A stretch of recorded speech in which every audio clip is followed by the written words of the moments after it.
Olá, bom dia! Aqui é Vivi Siqueira e a gente vai agora começar mais uma série que hoje nós vamos falar sobre ego, amigo ou inimigo.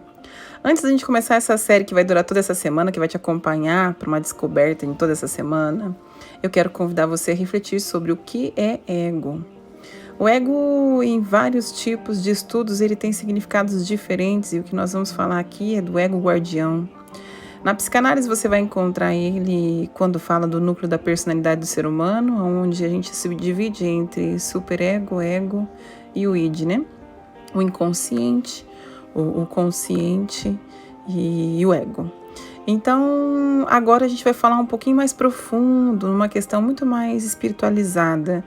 O ego na sua profundidade como guardião da sua essência. Então, em teoria, o ego foi construído para que você tivesse um protetor. E lá na tua infância, ele tem um grande trabalho de observador. O que ele faz é observar seus movimentos, o movimento das pessoas à volta e copiar alguns movimentos ou anotar informações importantes para que você não se machuque, para que você não sofra, para que você não passe vergonha, né? Então, o ego ele é responsável por tentar tirar você de situações constrangedoras, vergonhosas, humilhantes. Então, se você vai na casa de alguém e come com a boca aberta e alguém diz para você, ai, que é horrível alguém comer com a boca aberta. Então, o ego, ele é aquele guardião que vai te lembrar todas as vezes que você estiver na casa de alguém que você não pode comer com a boca aberta ou até mesmo em casa. Aquelas lições de moral e todas essas coisas desse tipo. Então, o ego ele é responsável por ser o seu guardião. O que ele tem como meta, na realidade, é defender você do sofrimento, da dor. Mas o que acontece é que ao longo da vida, a nossa essência ela é camuflada por ela não conseguir transpor o ego, o guardião. É como se começasse a existir só o guardião e não existisse mais a essência. Começasse a existir só os mecanismos de defesa, os amortecedores, e não existisse a essência. Como se a gente vivesse em função de se proteger do mundo, um lugar perigoso, hostil, cheio de pessoas más, e a gente não consegue aproveitar determinados momentos. Quando as pessoas falam em ego, a gente pode ouvir muita gente falar assim, não, tem que matar o ego, tem que anular o ego, e não. O que nós temos que fazer com o ego é conhecê-lo ou reconhecê-lo para que ele não ganhe forças em momentos em que não é necessário que ele tenha forças. Então, o papel do guardião é sempre te alertar, mas a gente precisa ser coerente com as informações que ele passa para que a gente não tenha um julgamento muito precipitado sobre determinadas situações e eventos. O que o ego faz hoje é tentar te defender, mas às vezes ele contrapõe informações de uma vida que você não vive mais, uma vida da infância, ou situações de escola, né? Por exemplo, eu não falava em público porque uma vez a minha professora me xingou em público. Então, hoje você já está bem mais velho, você não é mais aquela criança de 7 anos que a professora brigou ou humilhou. E então você acaba construindo por cima dessa carcaça a sua pessoa. E aí, com certeza, evitando de viver momentos maravilhosos, momentos impulsionadores que façam você se transformar em virtude ou preocupação com o ego, né? Com medo de ser machucado, de se sentir humilhado, coisa desse tipo. Então, o ego, amigo ou inimigo, depende. Respondendo logo de cara a essa pergunta, eu te digo que ele pode muito bem ser seu amigo se você reconhecê-lo. E é esse o meu papel aqui, fazer com que você aprenda a reconhecê-lo.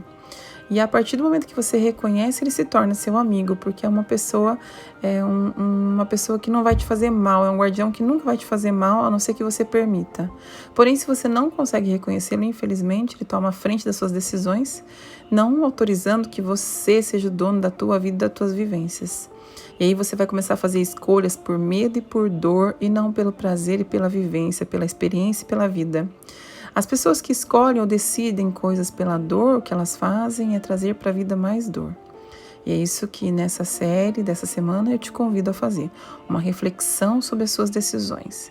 As últimas decisões que você tomou na tua vida têm sido com base para evitar a dor ou com base naquilo que você verdadeiramente quer para a sua vida, tem prazer em aceitar e viver? Como andam as suas decisões? Então você está sendo movido pelo guardião ou está sendo movido pela sua essência? Então essa é a primeira pergunta. A outra coisa importante que a gente vai relatar aqui sobre a tríade do ego. A tríade do ego é quando existem papéis que ele ocupa. Normalmente as pessoas egóicas elas são imaturas E essa imaturidade faz com que elas circulem entre três posições diversas. Ou elas se tornam vilãs de uma história, ou super-herói, ou vítima.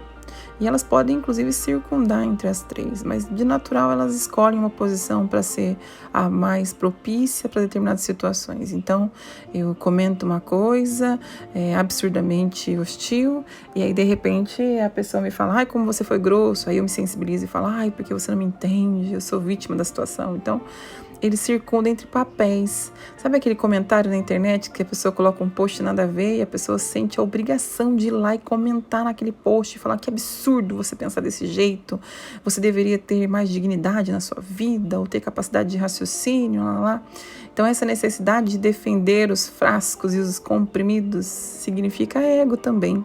Essa necessidade de sair como super-herói, como dono da verdade, como uma pessoa que sabe tudo, né? E tem aqueles que gostam de causar, que também é o vilão, é um das tríades do ego. Então, aquele que curte chegar e fazer uma polêmica, colocar assuntos que ninguém gosta de conversar, esfregar verdades na cara dos outros, né? Então, esses são os vilões, e esses vilões também fazem parte da tríade do ego. E aquele que é sempre vítima, aconteceu porque o outro fez, eu tô desse jeito porque o outro, né? Porque tiraram meu emprego, porque tiraram minha oportunidade de estudo, porque meu pai e minha mãe.